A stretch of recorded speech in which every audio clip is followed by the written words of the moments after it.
Hello, my name is Nicholas Romano. I'm a BYU student and a global ambassador.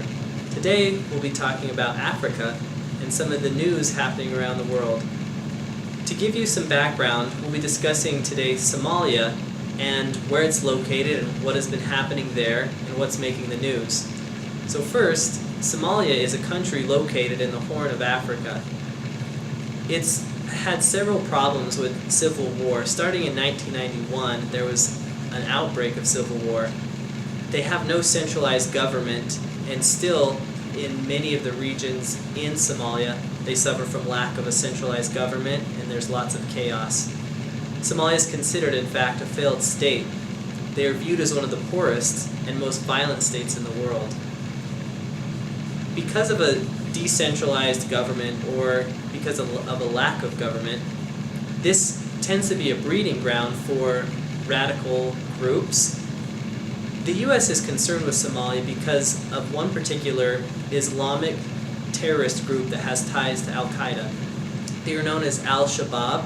They control a large part of the south of the country. They cause a lot of conflict for some of the neighboring countries. In Uganda, there was a problem with several citizens of Uganda were killed in a suicide bomb just recently. So the United States of America has a national safety interest in what's happening in Somalia.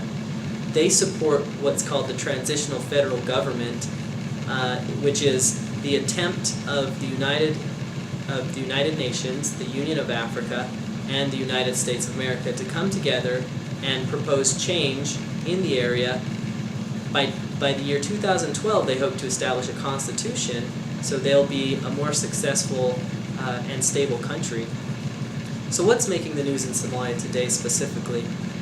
Private companies are being contracted to train military troops to fight against these terrorist groups such as Al-Shabaab.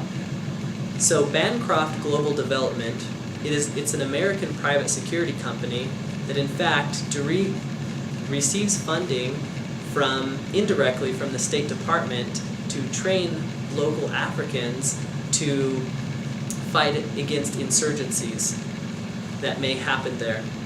The U.S. fears that one day these groups could in fact attack the United States, and thus they have an interest in training these areas. Although they contract this work out to companies such as the Bancroft Global Private Security Company, they don't have a physical military presence.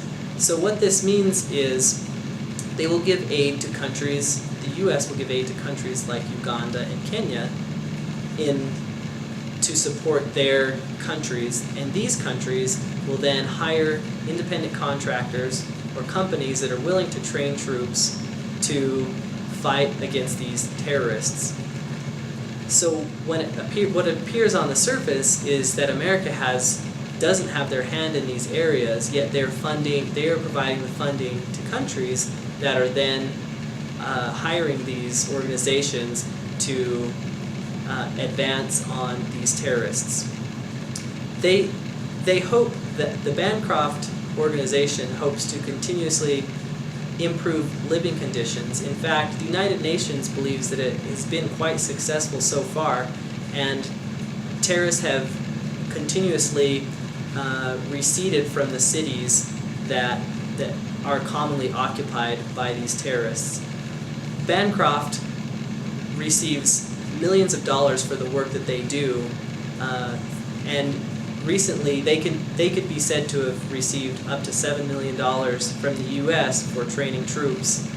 So my question, in my opinion, is this idea of outsourcing war, or by saying that by having an organization such as the Bancroft Global Group going into an area that with lots of civil unrest and fighting a war that doesn't look like it's being supported by America or being supported by a particular area, how can we make sure that, well, what are the consequences of doing this?